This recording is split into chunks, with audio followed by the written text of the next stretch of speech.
કોના દ્વારા કર્યું શું કરશો? મારું નામ તો પહેલાં ડૉક્ટર મુનવ્વરા નગરી, urban health officer, UPSC Mangrol city. આજે અમારા દ્વારા બ્લડ ડોનેશન કેમ્પનું આયોજન કરવામાં આવ્યું હતું. તેમાં સહભાગીઓ ઘણા બધા થયા, એને અમે આભાર વ્યક્ત કરીએ છીએ.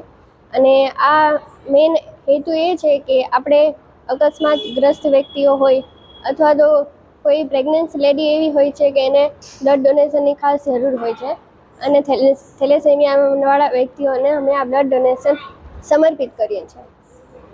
Thank you.